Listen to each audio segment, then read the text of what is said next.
तो जिसे मैं जंग का ऐलान भी कर ही दूंगा, मेरे दुश्मन तो मेरे कद के बराबर तो आ। सलाम, नमस्ते, सत श्री अकाल। मैं हूं आपके साथ हर्षिता मिश्रा और आप देख रहे हैं टाइम्स मेल। इस वक्त यमन की खबरों से पूरी दुनिया के न्यूज चैनल, अखबार और रेडियो स्टेशन पट चुके हैं। खबरों के शोर में फलस्तीन और यमन की वारदात को भुलाया नहीं जा सकता। इजराइल ने गजा को खंडर में तब्दील कर दिया। इजराइल 75 साल से दूसरों की जमीन पर कब्जा करके खुद मालिक बन बैठा है। जो घर का मालिक है वो अपने ही घर से बाहर सड़क पर खड़ा है, और जो बेसहारा बनकर सहारा मांगने आया था वो मालिक बन बैठा है। फलस्तीन पर जायनिस्ट कब्जा कर चुके हैं और गजा पर कब्जा करना ही इजराइल का मकसद है। इजराइल और इजराइल के कई नेता हमास की जंग के दौरान कई बार खुलेआम गजा पर कब्जा की वकालत कर चुके हैं, पर जिस तरह से हमास, हिजबुल्लाह और हुतियों ने इजराइल के साथ साथ उनके आकाओं की नाक में दम कर रखा है, उसे मगरबी ताकतें कहते हैं। हालांकि इससे फलस्तीनियों की जिंदगी पर कोई खास असर नहीं पड़ा, क्योंकि 75 साल से फलस्तीनियों को कदम कदम पर मौत का सामना करना पड़ता है। कल भी फलस्तीनियों का कत्ल होता था और आज भी कत्ल हो रहा है। हो सकता है आने वाले कल में ऐसे ही कत्लो गारत देखने को मिले, लेकिन यमन के हुतियों ने इस बार सीधे तौर पर मगरबी दुनिया को ही चैलेंज कर दिया। यमन के हुतियों ने अब यूरोपियन यूनियन को खुले तौर पर चेतावनी दी है कि आग से मत खेलो। हुतियों ने सीधे तौर पर ऐलान किया है कि अगर यूरोपियन यूनियन अमेरिका और ब्रिटेन के गठबंधन में शामिल होंगे तो उनके जहाजों पर भी हमला किया जाएगा। इसलिए आग से मत खेलो, वरना यूरोपीय यूनियन को बहुत बड़ा नुकसान होगा। यानी हुती अब इस बात को यूरोपियन यूनियन तक पहुंचा रहे हैं कि अमेरिका और ब्रिटेन से ज्यादा यारी दोस्ती उनकी सेहत को नुकसानदेह है। हुतियों का सीधा सा कहना है कि आग से दूर रहो। इसके साथ ही हुतियों ने लाल सागर में अपने हमले तेज करने का ऐलान भी कर दिया है, जिसके बारे में आपको भी पता चल गया होगा। टाइम्स मेल पर हुतियों की खबरें कम ही आती हैं, लेकिन अब यमन और हुतियों की खबरों को पूरी दुनिया बहुत ही गौर से देख रही है, क्योंकि ये आने वाले वक्त में तीसरी आलमी जंग की शुरुआत हो सकती है। हुतियों के चैलेंज के तरीके पर अगर गौर किया जाए तो भले ही हुतियों ने लाल सागर में हमले तेज करने का फैसला अब जाकर सुनाया हो, पर बीते कई दिनों से ब्रिटेन और अमेरिका के जहाजों पर हुतियों ने हमले तेज कर दिए हैं, जो किसी ऐलाने जंग से कम नहीं है। ऐसे में यूरोपियन यूनियन को दी जाने वाली चेतावनी किसी धमकी से कम नहीं है। यमन के हुतियों ने यूरोपियन यूनियन को चेतावनी दी कि वो लाल सागर में अमेरिका और ब्रिटेन के गठबंधन में शामिल ना हो, वरना उनके जहाजों को निशाना बनाया जाएगा। मंगल के रोज यमन के टीवी चैनल अल मसीरा टीवी पर हुतियों ने अपने बयान में यूरोपियन यूनियन को संदेश दिया है। टेलीविजन ने ब्रिटिश रजिस्ट्रेशन वाले मालवाहक जहाजों के खिलाफ हुतियों के खिलाफ हालिया मिसाइल हमलों के बारे में जिक्र करते हुए हुती लीडर अब्दुल मलिक अल हौती के एक बयान का हवाला देते हुए कहा कि यूरोपियन यूनियन आग से न खेले और ब्रिटेन से सबक ले। 2 सप्ताह पहले दक्षिणी लाल सागर में तेल टैंकर में आग लग गई थी। अल हौती ने लाल सागर से यूरोपियन यूनियन के ऑयल शिपमेंट का जिक्र करते हुए कहा कि आपकी मौजूदगी समंदर के सैनिकरण को बढ़ाती है, जो लाल सागर के जरिए आपके देशों को शिपिंग सीरीज जरूरतों को प्रभावित करेगी। अल हौती ने अपने बयान में कहा कि अगर लाल सागर में आपका गठबंधन कोई मूर्खता करता है तो आपको इसके नतीजे भुगतने होंगे। अगर यूरोपियन यूनियन कोई बेवकूफ़ी करता है तो आपको केवल शिप और कमर्शियल जहाज़ों को निशाना बनाया जाएगा।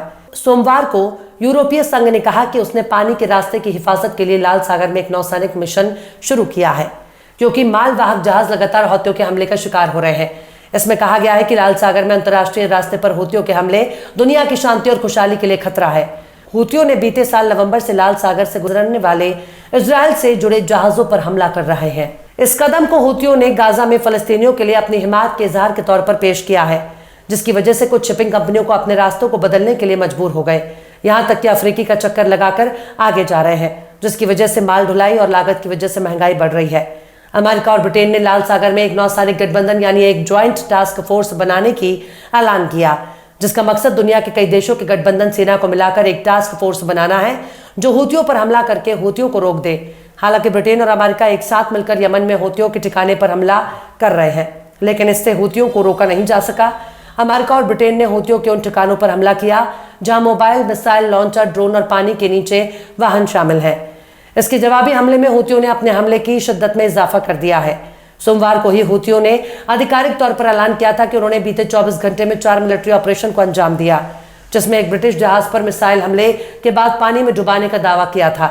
इसके साथ ही हुतियों ने MQ-9 ड्रोन को मार गिराने और अदन की खाड़ी में अमेरिकी मालवाहक जहाजों पर 2 मिसाइल हमले का भी जिक्र किया था। वहीं BBC की एक रिपोर्ट के मुताबिक हुती लीडर अब्दुल मलिक अल हौती ने घोषणा की लाल सागर और अरब सागर, बाब अल मंदब और अदन की खाड़ी में ऑपरेशन जारी है और यह ऑपरेशन बढ़ाया जा रहा है, जो बहुत ही असरदार है। अल हौती ने यह भी ऐलान किया कि हूतियों ने पनडुब्बी भी उतार दिया है, जिससे दुश्मन की मुश्किलें काफी बढ़ सकती हैं। आपको बता दें कि सोमवार को बेलीज के झंडे वाला ब्रिटिश मालवाहक जहाज रूबी मार्ग पर हूतियों ने हमला कर दिया, जिसके बाद जहाज को बहुत नुकसान हुआ। हालांकि हूतियों ने अपने एक बयान में कहा कि उन्होंने जहाज के क्रू मेंबर को सुरक्षित जाने दिया। बुध के रोज बीबीसी जहाज को तस्वीर जारी कर हूतियों के उस दावे को खारिज कर दिया, जिसमें हूतियों ने दावा किया था कि उनके हमले से रूबी मार्ग डूब गया है। हूतियों ने ग्रीक झंडे वाले मालवाहक जहाज सी चैंपियन को निशाना बनाया। हूतियों ने यह भी दावा किया कि सोमवार को अदन की खाड़ी में अमेरिका के मालिकाना हक वाले 2 मालवाहक जहाजों पर उन्होंने हमला किया था। अमेरिकी सेना ने इस बात की तस्दीक की है कि उनमें से एक जहाज ग्रीक झंडे वाला सी चैंपियन है, जिस पर 2 मिसाइलें दागी गई थी। हालांकि यह भी माना जा रहा है कि हूतियों की चेतावनी के बाद जल्दी यूरोपियन यूनियन और उनके बीच बातचीत हो सकती है। इसके साथ ही ये भी कयास लगाए जा रहे हैं कि यूरोपियन यूनियन किसी भी हाल में अमेरिका और ब्रिटेन के चक्कर में अपना नुकसान नहीं चाहता। बहरहाल चलते चलते आखिर में हस्ती मल हस्ती ने भी क्या खूब फरमाया है, हमें पसंद नहीं जंग में भी मक्कारी, हमें पसंद नहीं जंग में भी मक्कारी, जिसे निशाने पर रखे बता के रखते हैं। फिलहाल इस वीडियो में बस इतना ही।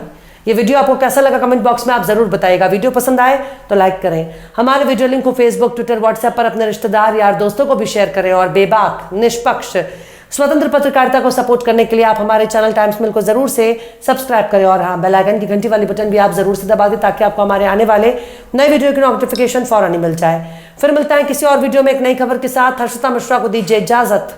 जय हिंद। पूरी दुनिया इस वक्त गजा और फिलिस्तीन के लिए परेशान है। जिन लोगों की हुकूमत और नेता इजराइल की जूतियां साफ कर रहे हैं, उन लोगों की आवाम भी फिलिस्तीन के साथ खड़ी है। जिस अमेरिका और ब्रिटेन इस वक्त इजराइल के बहुत बड़े माई बाप बन रहे हैं, उनकी अपनी आवाम भी इजराइल के खिलाफ आवाज बुलंद कर रही है। इजराइल के लिए भले ही अमेरिका पूरी दुनिया को लाल आंख दिखा रहा हो, पर दुनिया इस बात को समझ रही है कि अब वो दिन लद गए जब अमेरिका दूसरों को लाल लाल आंखें दिखाया करता था। जो ब्रिटेन दुनिया के कई इलाकों पर बरसों तक अपनी बादशाहत करता है, वो अभी भी पूरी दुनिया को अंग्रेजों की मिल्कियत समझ रहा है। वो ब्रिटेन अभी भी दूसरे देशों को अपना गुलाम समझ रहा है, पर यमन साबित कर रहा है कि वो सिर्फ मदीने वाले के गुलाम है। यमन ने साबित कर दिया कि जुब्बे वालों की तरह अमेरिका और ब्रिटेन के गुलाम नहीं है। यमन ने साबित कर दिया है कि वो सिर्फ और सिर्फ मोहम्मद के गुलाम है। उन्हें गुलाम बनाने की हैसियत किसी में नहीं है, ना तो अमेरिका में और ना ही ब्रिटेन में।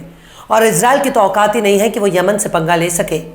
दुनिया के कई देश खुद को इस्लाम का होने वाले खलीफा मानकर बैठे थे, लेकिन फ़लस्तीन और इजराइल की जंग ने उन बड़े बड़े नाम नेहाद फर्जी और फरकट खलीफाओं को नंगा कर दिया।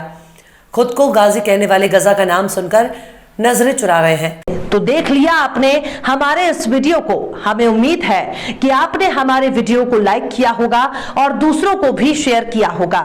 अगर अभी तक आपने हमारे चैनल टाइम्स मेल को सब्सक्राइब नहीं किया है तो जल्दी से सब्सक्राइब कर दें और बेल आइकन भी प्रेस कर दें।